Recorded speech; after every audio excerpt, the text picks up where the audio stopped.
word safari is Swahili. It means a journey. Everyone and everything is on the move in Africa.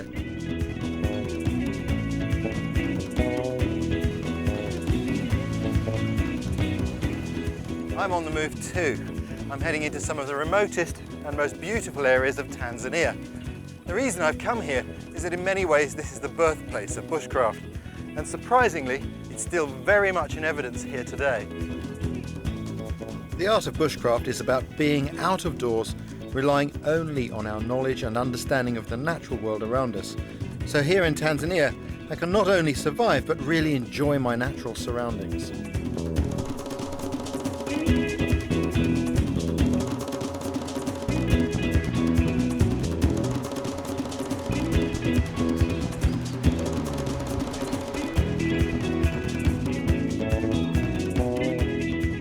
I'm travelling to a remote mountain range in eastern Tanzania, but to get there I'm going through one of the best game reserves in the world, the Serengeti.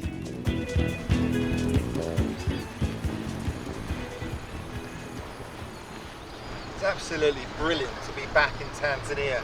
This has to be one of the top destinations for safaris in the whole world. It's an amazing place. The promise of seeing animals in their natural habitat is why so many tourists flock to this part of the world. But looking isn't always seeing. Bushcraft is a lot about looking at nature, or rather learning to look, to analyse what we're seeing. One of the things when you have encounters like this is I think people sometimes get preoccupied in watching the animals and they forget to notice what they're actually doing. And of course here these young are chewing the bark on this tree, and if you look closely you can see the sign that they're leaving, with the damage that they're causing. When you watch closely you see that they're not actually eating the bark, but they're after something that's underneath it, some sort of insect I think. If you come along and you don't see the monkey but you see that the tree has been barked in this way and you were to look closely you'd see their teeth marks, then you would know that there were vervet monkeys here.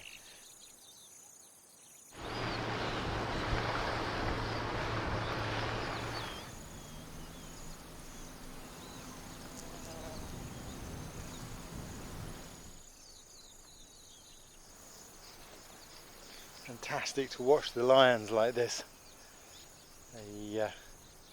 They're just lazing there. There's some young ones just lying on their back with their paws in the air. But I'm not the only one enjoying the sights. Once the animals are spotted, the traffic jams start. The animals have got so used to the vehicles that they simply don't run away from them. You can get terrific shots, but the downside is that people forget that they're in a wilderness, observing wild animals, not in the safety of a zoo. You can really get led into a false sense of security when you travel into a park like this and the security of a vehicle. I heard a lovely story this morning from a lodge manager who went out for a drive the other day, left his lodge and was driving out and found one of his guests going for a jog wearing jogging kit. Quickly hustled him into the vehicle. Said, "Here, what do you think you're doing, going out to feed the lions?" I can sympathise. I hate being cooped up in a vehicle myself. So I'm off for a real safari, bushcraft style. Most of the journey's off-road. We're heading east to Angata Kitty, one of the most remote regions in Tanzania and one of extraordinary natural beauty.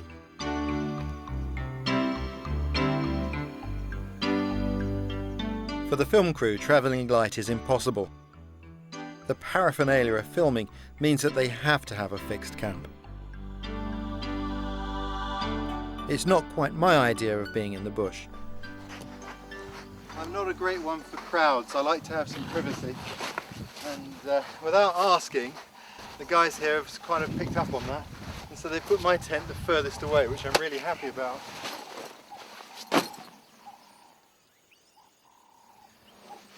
Yeah, this is home. Picking a good campsite is very important, and this has a good feeling about it.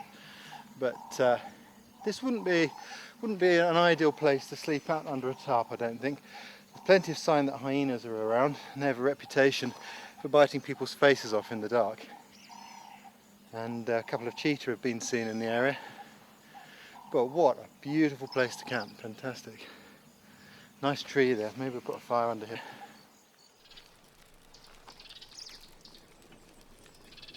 I guess you could say this is a bit of a ritual. It's been a long drive to get here, and I've had to go through some game parks where you're not allowed to step outside of the vehicle, which I find personally extremely frustrating, even though it's a sound rule and keeps people safe from large cats and other predators.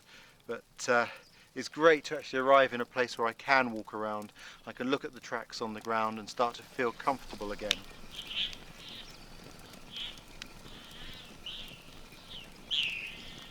It's amazing, you know, you just step a few feet away from your camp, turn your back on it and look out, and you start to see the baboons here, you start to hear the birds, meet new neighbours, and you feel a part of what's going on around you. I think that's one really good piece of advice for people going on expeditions or overland trips in gap years, is always remember at some point turn your back on the group and look out, because that's why you went there in the first place. It's all too easy to get sucked in to the human dynamics, and you know, if you don't do that, you miss out on some fantastic experiences.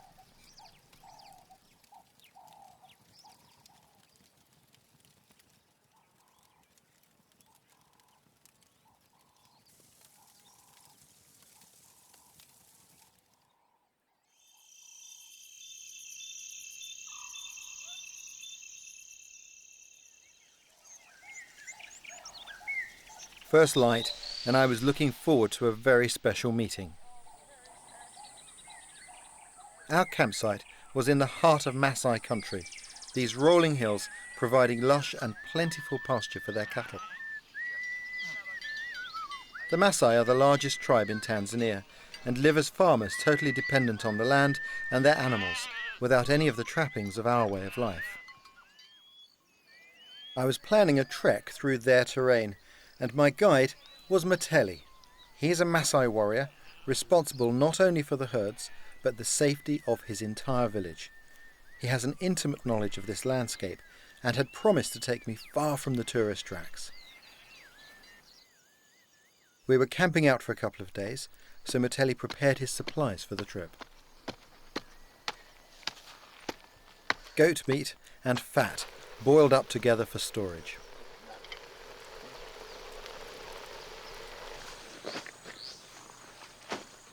My preparations were slightly different. Rations come ready prepared. But the Maasai carry their food in a rather unique way. The goat stomach lining is cleaned out and it's made into a sack for the meat.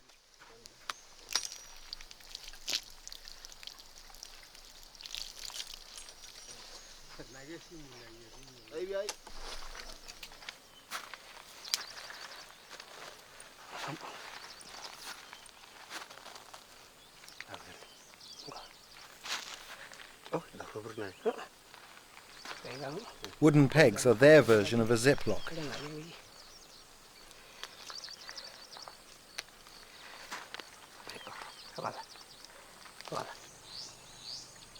I always take a water purifier with me. It's an essential bit of kit for anyone who's not local. With the nights cold, it was definitely worth taking a sleeping bag.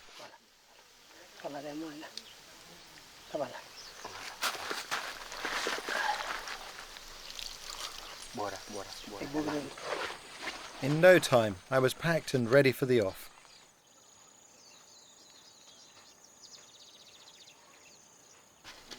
But Mateli's preparation was taking a while longer.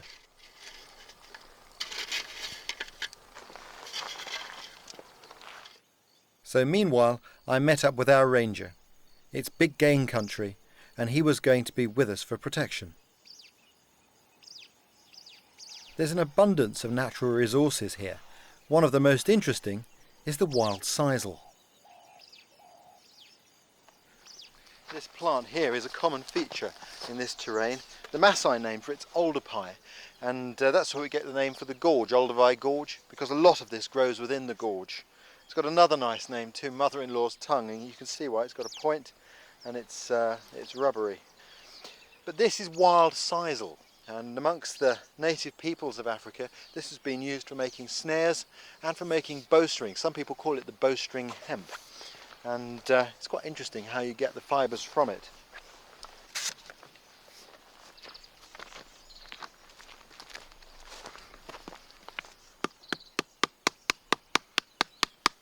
A very succulent plant. What I need to do is to break it down by pounding it like this. You can see the fibres starting to separate there. Plant's comprised almost solidly of fibres. I learned to do this from Bushmen down in the Kalahari. The pounding is just the first stage. You can see the plant softening now, and what I want to do is to split it open like that, all the way down its length. Pound it just gently now. So now on the other end of the stick I've carved it to form sort of a blade shape like that. I'm going to use that now to scrape out the pulp. Now you get to a point where some of the fibres are starting to lift out from the pulp.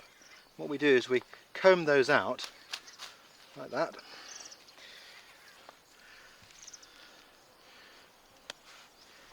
And then specifically scrape them down to the bare fibre.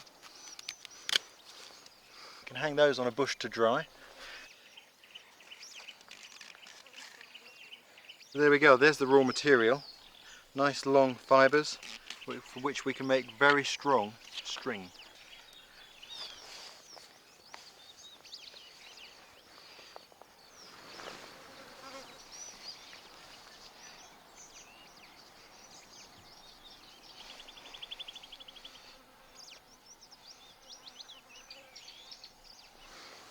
Just add new fibres in as you need. The key thing is to keep these strands equal thicknesses. If one gets thinner than the other, it will tend to wrap around the thick one, and then you only have the strength of one strand rather than the strength of the two combined. These sorts of skills are disappearing because of the availability of man-made fibres, but you think about it, there's not a lot of effort involved in making this stuff, and it's completely biodegradable and just simply grows back.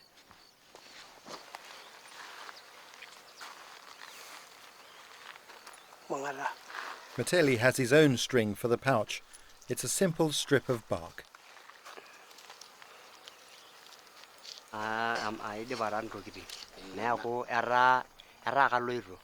He said that, well, I'm ready.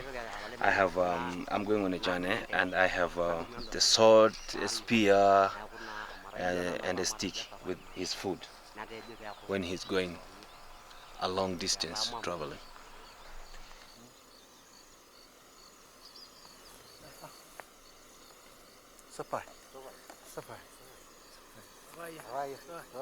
Yeah. So where are we going then?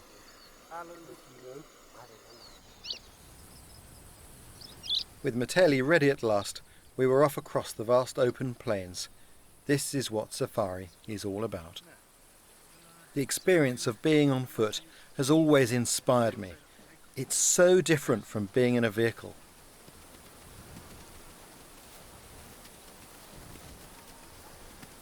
Seeing the wildlife close up and walking alongside filled me with awe.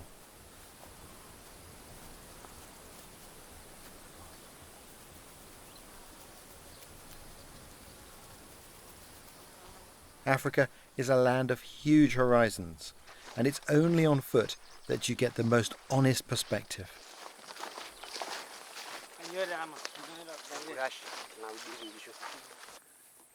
So is this a manada? This is a seasonal village where Mateli's family once lived. It's now deserted. Amazing to think that these huts were for one family. Mateli's father had a staggering 22 wives. That's a window. Yeah.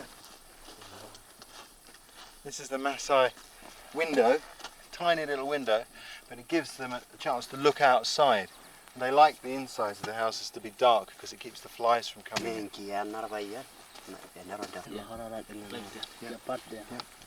Mateli, you've lived all your life in a house like this? Yeah. Amazing. The roof's covered in dung as well as the sides. Yes. The last time I saw the Maasai houses, they had thatched roofs.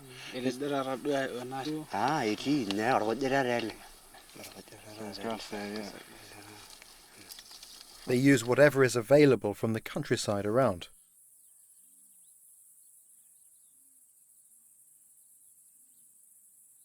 The huts looked as though they'd grown out of the landscape. Once a thriving community, the huts are now crumbling, having been abandoned when the rains failed and the family had to move on. Can we have a look around outside? Yeah. And that's the other part for goats and sheep. The goats and sheep, it's a little boma for goats and sheep. Boma is the word the Maasai use for the fencing they construct out of spiny bush around their village. If it looks vicious, it needs to be. The cattle and indeed Maasai children might otherwise provide a meal for the wild animals that roam this territory.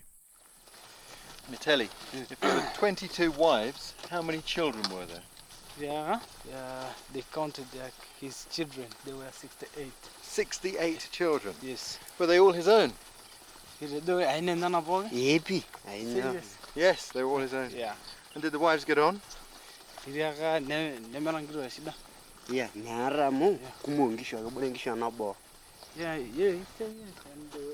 because he has a lot of cows. The Maasai may be farmers, but they still live closely with nature, having to adapt themselves to changes in their environment. Their simple way of life makes it easy for them to move on when needs must.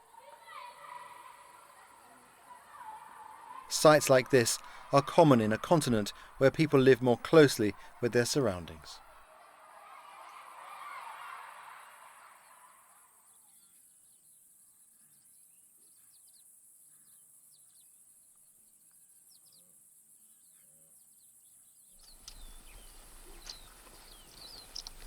You've got datura growing here. Okay. It's one of these plants these are the seeds. One of the English names of this is moon seed, and because in some parts of the world people use this as a hallucinogen. In North America, the sort of the witch doctors or medicine men use this so they can contact the spirits. But if they overdo it, they never come back. They're there with the fairies forever.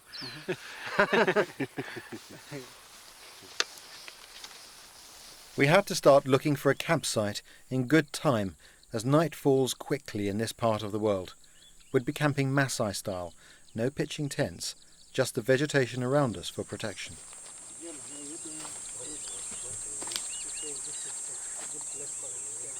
We're going to stay here.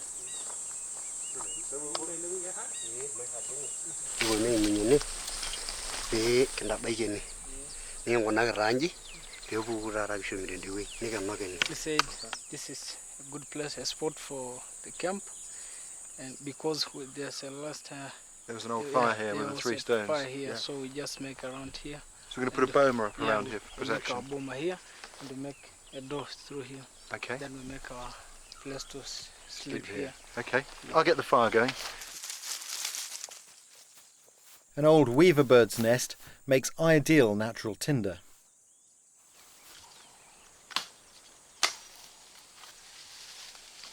I've heard that you always light your fire first, is that true? Yes. Yeah? Why is that? Because this can help us to make everything. So to chase maybe if there's animals, they can smell smoke, yep. And then they go away. Yeah. So the fire is the most important thing. Very important. Yeah. And for the people of Maasai, if they smell the smoke, they can identify where people live. So if someone gets lost, you can find them by the smoke. Yes. For those who are lost, they can come and find where you live.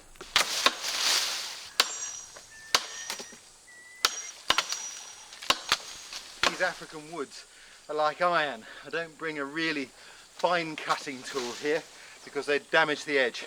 Just a very simple crude tool like this. Mind you, it still has to be sharp. It takes quite a bit of wood to make the barrier around our camp.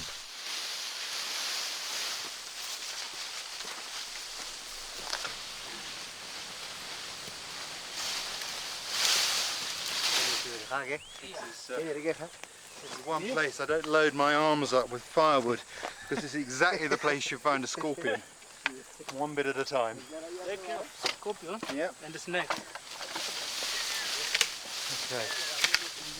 So there seems to be a bit of a gap here, Lemoyne. Yeah, but no, he's coming to. He's going to close it with that. All right, I'll get out of the way. Oops. Oh, sorry. This is the way to put.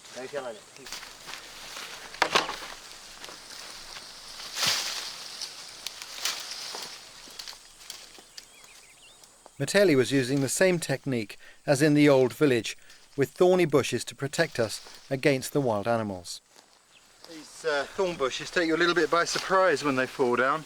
You can see why they're such an effective deterrent for wild animals.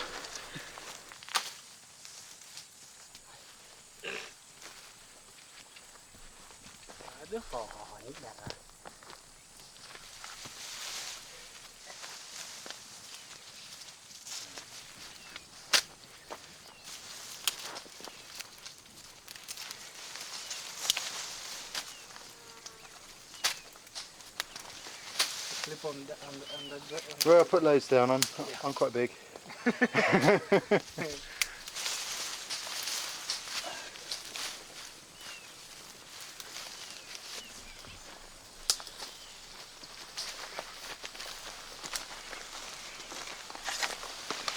think that's enough. Okay, good. In the jungle, you are not. You don't sleep. You don't sleep while here. Yeah. What are the rocks for, Lemoyne? He's just making the part of the sleep. Yeah, not to go to roll on the fire. Yeah. You might have a nightmare and to roll to the. You might have a nightmare. What, with me sleeping here? I'm your worst nightmare, Lemoyne. The perfect way to keep warm and yet safe away from the embers.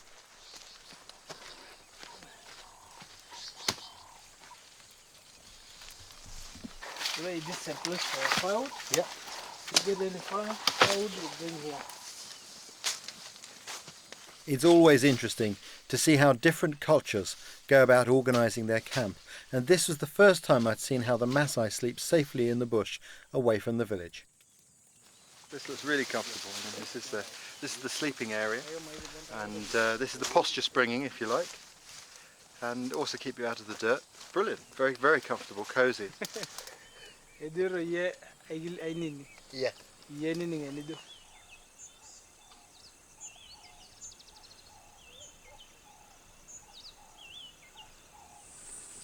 Once we'd settled in for the night, Miteli got out his goat stomach pouch and tucked into his stew.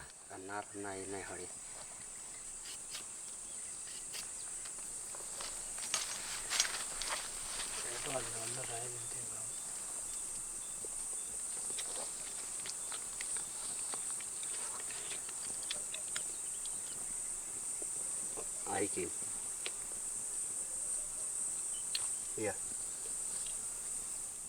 The camera crew went back to their camp, leaving me to carry on filming with a small home video camera. We pulled our door across and continued our supper. The ranger, Lemoyne, seemed to prefer my ration pack to the stew. Wow, very delicious.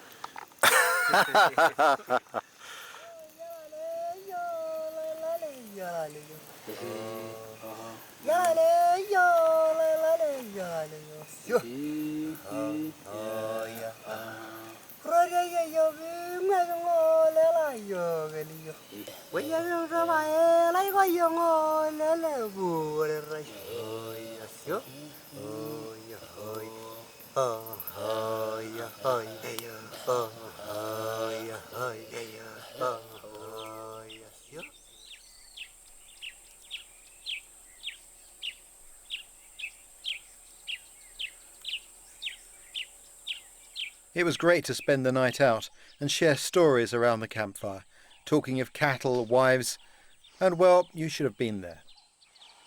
I told Namoyan the story of Count Dracula. With bats flying above us. Mitelli fell asleep. He was so scared.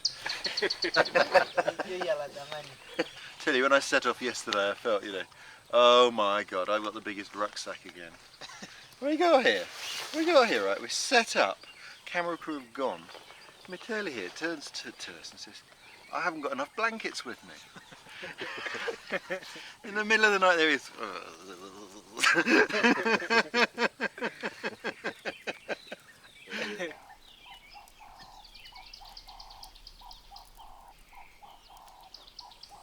Right then, which way? This way? Yeah. Okay. I'm looking forward to seeing this. I was surprised when Mitelli suddenly led us into a hidden gorge. I had no idea that this landscape held such a treasure. This is Olcarion Gorge, and it's a tremendous breeding place for the griffin vulture.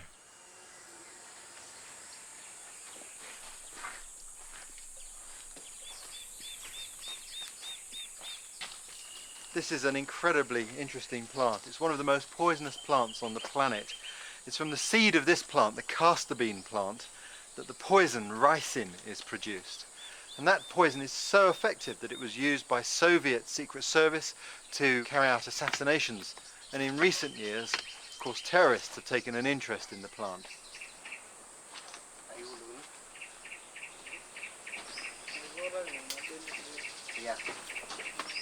At every turn I saw plants I recognised, and so many of them have uses. Fantastic, look at all this aloe. I think I'll cut one of these leaves. You can see all the juices dripping out here. Of course, we use aloe a lot these days for treating skin conditions, particularly as an after sun, which is very effective for skin protection. It has a lot of medicinal uses. I'm going to show you what we can do with it in the field. The first thing to do is to cut off the thorns on the side, like that. Then slice it down the middle like this, and then this can be peeled apart like this.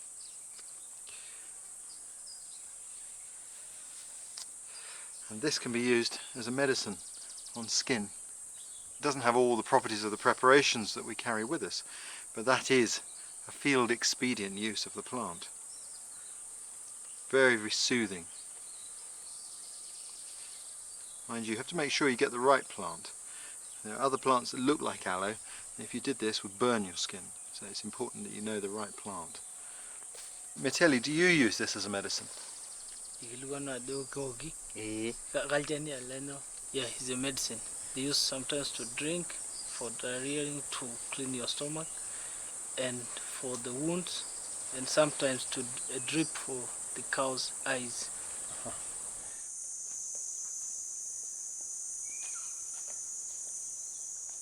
Despite the abundant vegetation, finding water is never simple.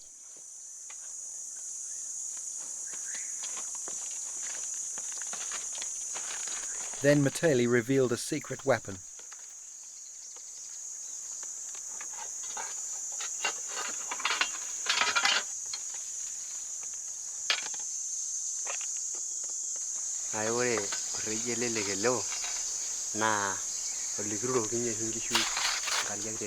He told me that the Maasai had hidden this spade here for as long as he could remember, so passers-by could dig for water whenever they needed it.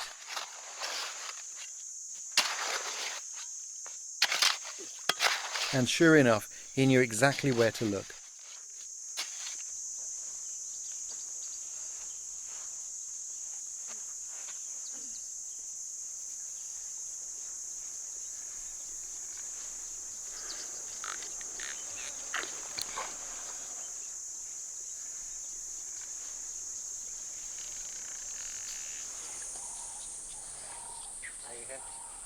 As we walked, the landscape changed again. The path narrowed and the rock faces towered above us. We were entering a canyon, a lost world hidden away from the scorching plain.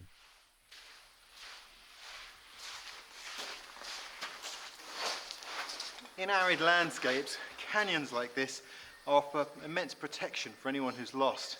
Perhaps the most important thing is that the geology here helps you to find water.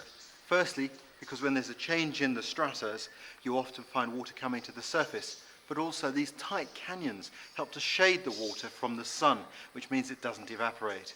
And of course, water means life.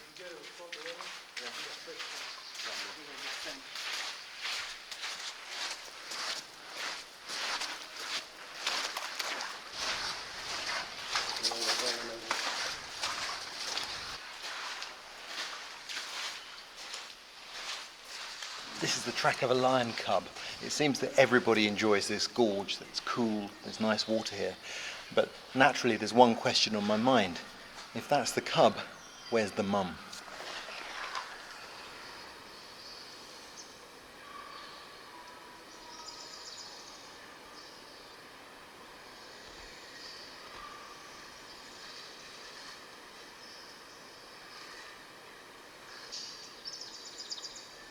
This could have been a menacing place, but actually it was cool and peaceful, with the solemnity of a great medieval cathedral.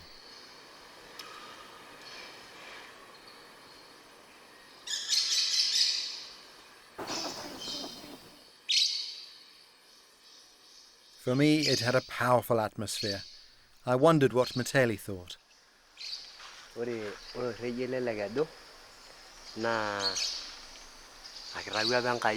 This gorge is made by God for everything, because this is made for human beings to drain their cow here and the vultures to lay their eggs.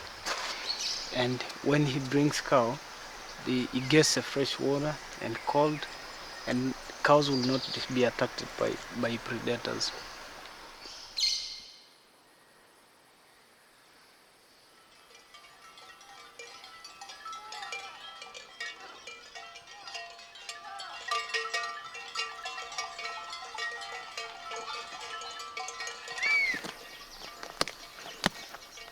As we rested in the shade, Mateli decided to make a tonic. He unearthed a root that would provide the medicinal ingredient.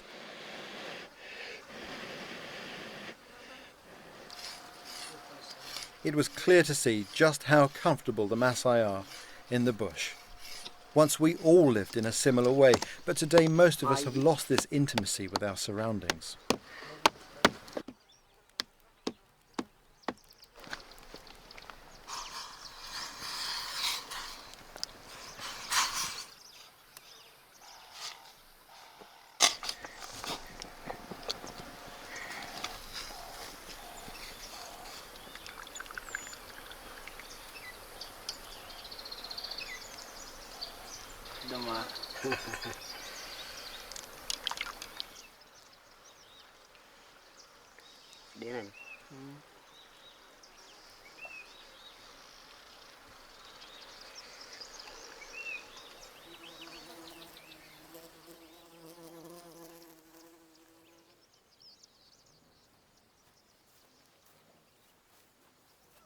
As the ultimate goal for our walk through the gorge, Mateli wanted to show me a very special place, symbolic for the Maasai.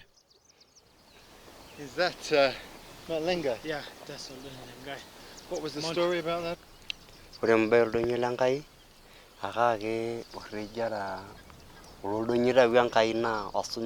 mountains is active, it's volcano active. So the Maasai believe the mountain is created by God, and that was active, and the Maasai normally go to pray under that mountain.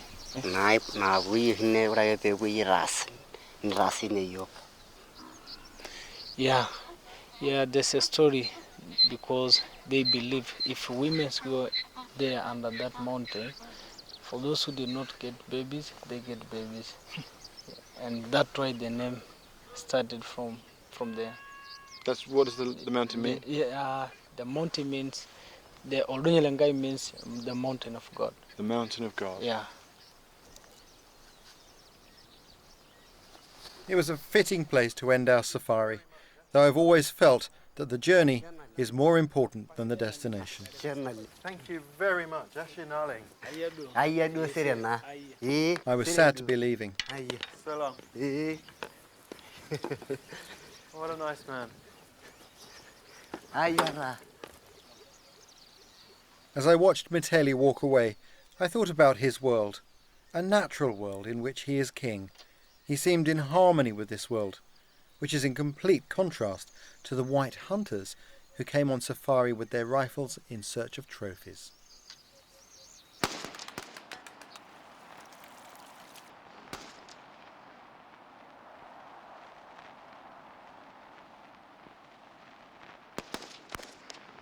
The great white hunters mercilessly exploited nature for financial gain. Today, attitudes may have changed. These days, talk of wildlife often goes hand in hand with conservation. Even hunters must face the reality that our ancestors knew, that you must never take more than the land can provide. In the 19th century, the idea of conserving wildlife rather than plundering it for profit was still relatively new. Strangely enough, one of the greatest conservationists of the age, Frederick Selous, began his career as a hunter. But what set him apart was that he was one of the first people to realise that the stocks of wild animals were diminishing in the hail of lead being let fly by European hunters. Frederick Courtenay Selous is one of my all-time heroes. Born into a long line of wealthy bankers, he bucked the trend and spent his life in Africa studying wildlife. His passion for the natural world started when he was a schoolboy at Rugby. In his account of his childhood, he describes how as a boy of 9 he used to go out on night forays into the woods nearby, how he would go bird nesting, and how in the winter he trapped water rats, weasels and stoats for their furs. I can sympathise.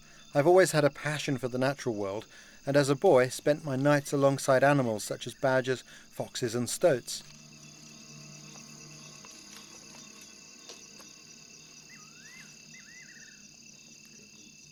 I admire this champion of African wildlife who spoke out against the norm of wanton destruction.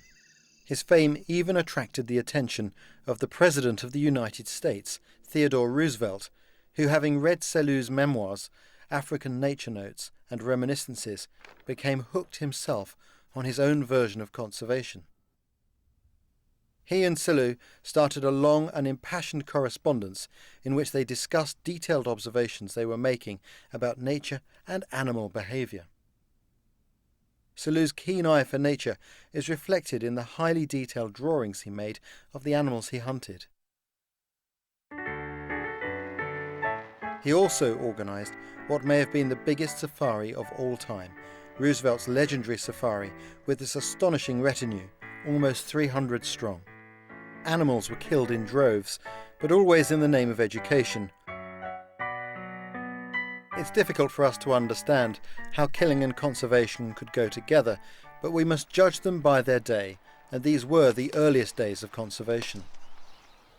It wasn't until later that trophy hunting was challenged by the new interest of nature conservation, with its emphasis on understanding animals rather than stuffing them. Another early start, to meet a man who spends his life on safari filming wildlife for television.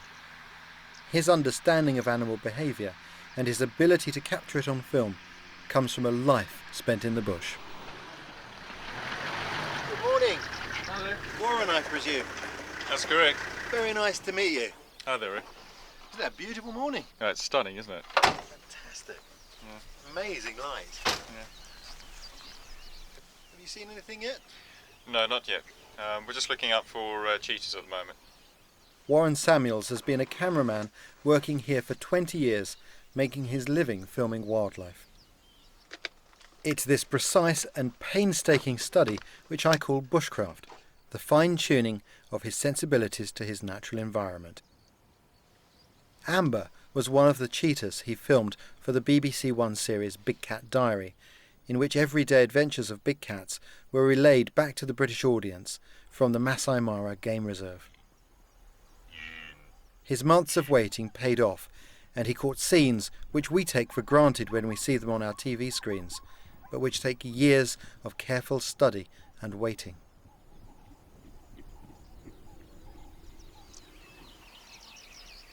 We were hoping to use Warren's knowledge and experience to help us find cheetah, although looking out at such a vast expanse, it seemed a difficult task. Right now, where do you think the most likely place for cheetah to be is? Is it going to be close to the cover here, or out in the open? It's more likely going to be out in the open. They don't like lying up near the thick cover because invariably that's where a lot of your larger predators like lion and hyena would lie up. And if you look over there, Ray, yep, in that distant hill, yep, just in the foreground there's a patch of very short green grass that stands out, and then there's a huge bunch of gazelles there. Are they Thompson's gazelles? Yeah, and I think that's a very good place to go and start looking for cheetahs. There's a lot of animals. Yeah. What an amazing sight, isn't it?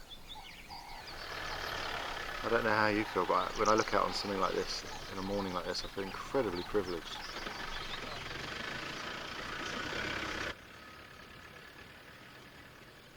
It's starting to get warm now, so yeah, I think what we should do is try and get in amongst the gazelles and just look for any of the trees nearby, and just have a good look under the trees. Look to see the cheetahs in the shade. Yeah, I'll probably be lying up in the shade now. I've got that little window. It's only short, isn't it? I'm yeah, a surprised. window of opportunity to be able to find the cheetahs on the move, and that's sort of generally just sort of sun up, and at 9, 10 o'clock, and then after that they're gonna find shade and lie quite up. hard for the cheetah too, isn't it?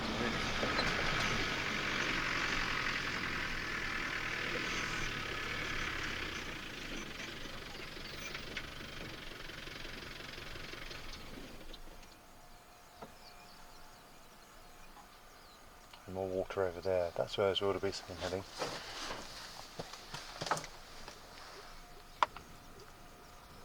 Yeah. Well, that's a nice group of wildebeest heading down towards the water there, isn't it? That's got to catch the predator's eye, surely. Sort of place that lions would lie up, yeah? I think the best chances now are going to be looking in an area where we do have these isolated clumps of trees, because the disadvantage now to the cheetahs of these short grass plains like this is just that if they're up and moving, The visibility. everyone's going to see them, which makes it that much more difficult for them to hunt. What they're going to be looking for in that case is what they'll do is they'll course through the gazelle herds, and they'll look for weak animals, sick or old animals, or fawns. There've been quite a few little fawns jumping around. Yeah. And if a cheetah spots a fawn, it'll do a long chase. They'll run up 600 meters chasing after a little fawn, because it's almost a guarantee they'll catch it. We've got a cat here, Warren. It's not a cheetah. I'm not sure what it is. It looks like a sort of like a wildcat. Can you see? Do you see the trees in the distance? Mhm. See that first big acacia from the right? All right. Ah, caracal. Good spy. He's That's running. great. I Yeah. think Quite rare to see those, Ray. That's a really good sighting. That well done. Then something extraordinary happened. Warren spotted not just one cheetah, but a family. it's fantastic. We've picked up these cheetahs, but the cheetahs are amazing. But they're a long way off. But it's interesting to watch the way the zebra are responding to them, isn't it? Yeah. These are definitely going to be hunting cats, without a doubt. Has that 2 adults there? Yeah, it's very strange. Never see 2 adults together like this with a whole lot of cubs. Generally, it's just always just one mother, and as many as 5 or 6 cubs. It looks like it's possibly a mother with an older daughter, and both adults have got a litter of cubs. This is really, really unusual to see both family groups together.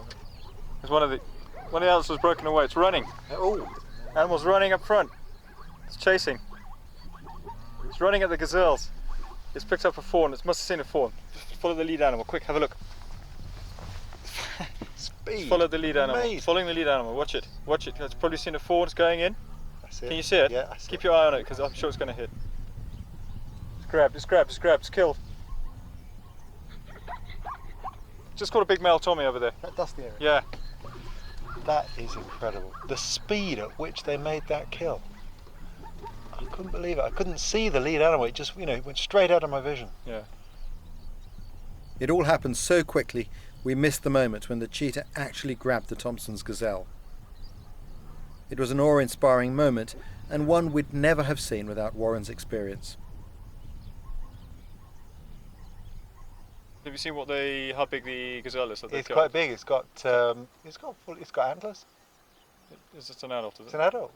And the zebras have come onto the watch. Look. Yeah. So what do you think of that, Ray? Not lucky, hey? That was amazing. Incredible experience there. To be honest with you, I didn't think we'd see anything either. I mean, to come out with just one day and pick something up. But I did think when we got up here and we saw the caracal and all this game spread out before us, there was a chance. But it's a big haystack and it's a small needle. Anyone can take snapshots with a camera. What sets Warren apart is his knowledge of the wildlife of the African bush. In a sense, my interest in bushcraft started when as a child I wanted to see nature at first hand out in the woods at the back of my home. Here I'd experienced a closeness to some of the most majestic creatures on earth.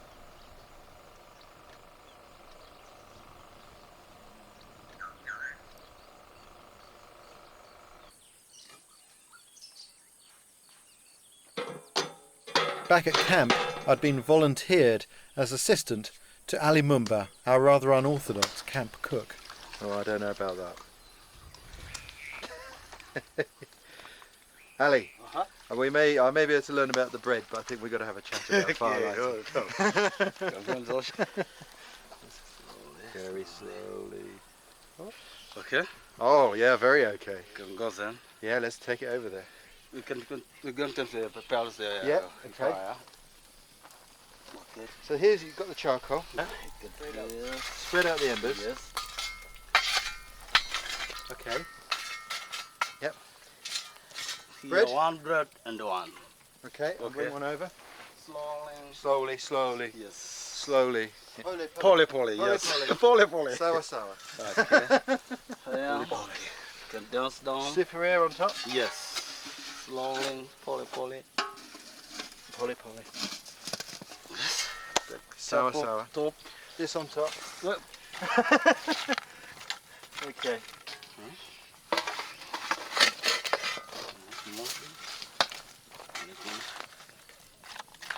Okay.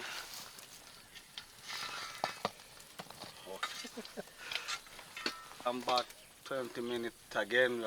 Check. 20 minutes, we'll check it again. All right, Yes. another 20 minutes, I'll see you then. Okay. I tell you what, I'm glad I'm not a TV Welcome. chef. I'd be half cut by Karibu now, sana. wouldn't I? Okay. That is amazing, Ali. Beautiful bread. Without any proper oven, I really admired the way this meal came together with none of the normal trappings of a modern fitted kitchen. Even the local staple, ugali, has a dual use as a sort of edible spoon. Use your fingers, you cut a piece and you make a little ball. See? A little ball. This is to fix some sauce. Get some sauce like. You see the sauce stored there? It's great, isn't it? Bread and ugali is like the meeting of two cultures. Fantastic. I think one of the real magic things about these sorts of trips is the cultural exchange. Because, all around the world there's all sorts of conflict. But at the end of the day, we're all human beings. We all have the same preferences, like for a good staple diet, laughter, company. Oh, fantastic. Ashenana.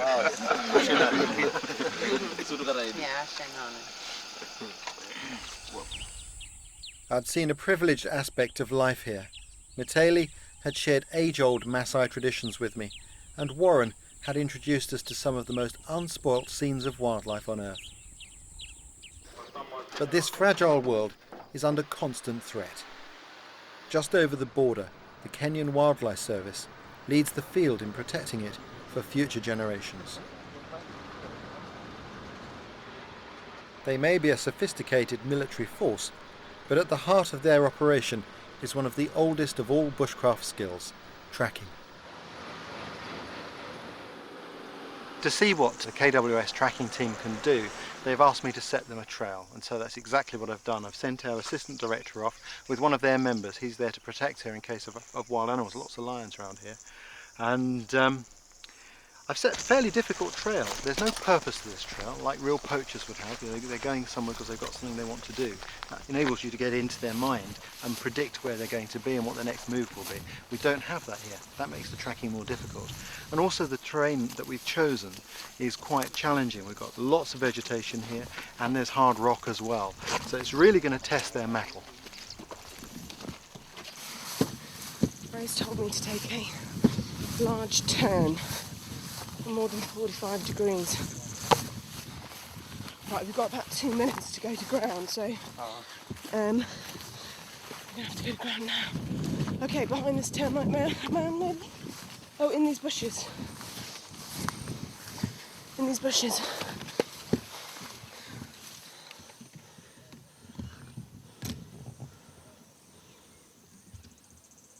Okay, Peter, Twende? Twende. Okay, I'll show you the first trail. Okay. Do you see the anthill there? Yeah. That's it? Okay. Good luck. Fun.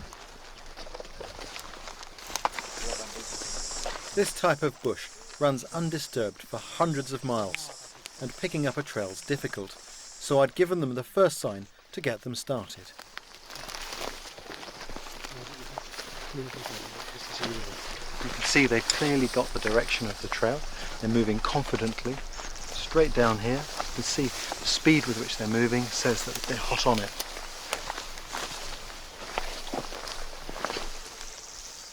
We're accustomed to using tracking for animals, but these ranger skills are all to do with finding people. Despite the ground being quite sandy here, it's also quite hard and it's not showing much sign. But what we have got is long grass. When the long grass gets flattened down by the foot, it shines back at us so we can see it more easily from the grass that's standing upright. But it also points the direction of the trail, and it's quite accurate, and here we can see the trail going in this direction.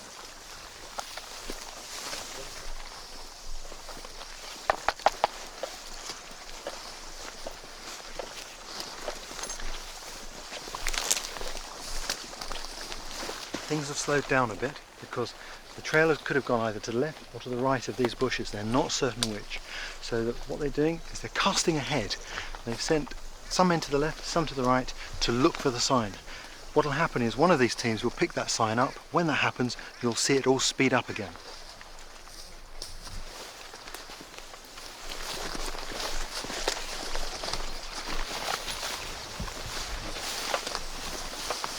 This is fresh because you see the flowers, it's fresh, it's not dry. You see the grass also.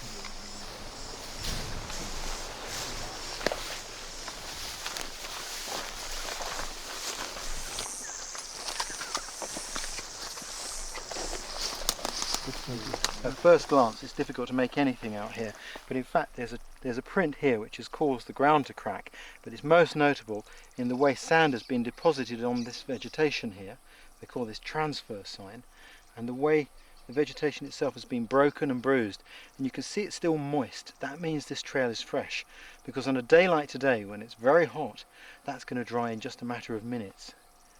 You see there the dark colour where there's moisture showing through.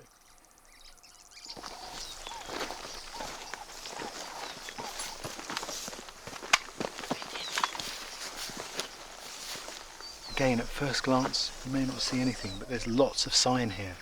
What we've got colour changes where the soil, the moist soil, has been disturbed from underneath the dry soil. We've got flattening indicating a human footprint, and we've got transfer where soil has been moved down on top of this vegetation and the vegetation's wilted slightly, again showing recent disturbance, and it's all pointing in the direction that the team is heading.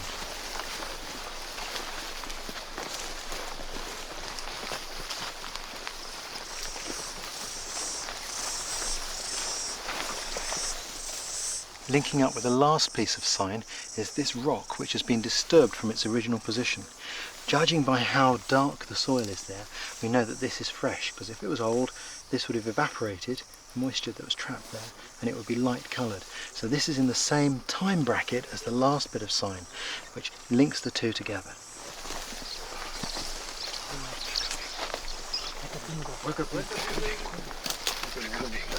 Yes, the culprit.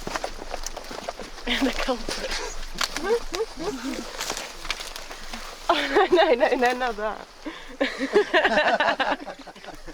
Where's the license? I don't have one. At long last we have arrested the Mzungu. Well, there you go. Just goes to prove, eh? These are the men who are protecting the elephants here. And those who want to come here and shoot them, they better watch out.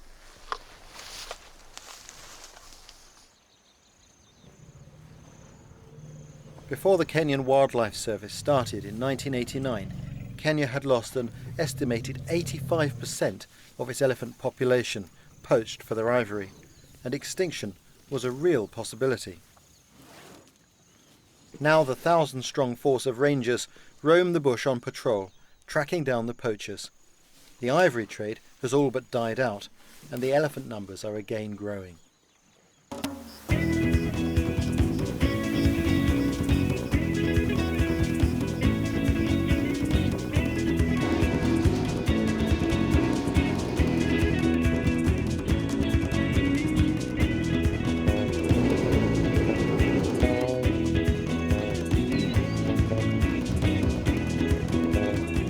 My last morning in Tanzania. I'm always sad to leave Africa, and I planned one last type of trip, or rather safari. Something special that I'd never done before.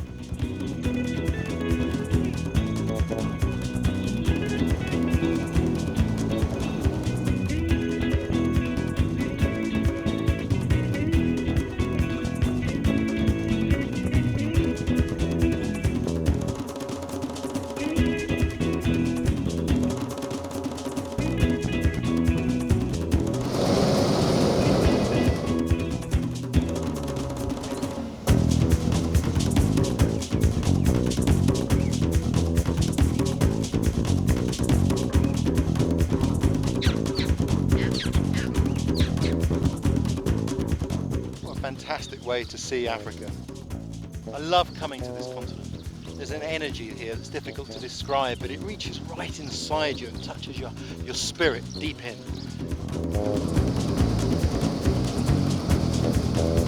I'd witnessed bushcraft here in a traditional context with the Maasai, and in a thoroughly contemporary way being used to track poachers.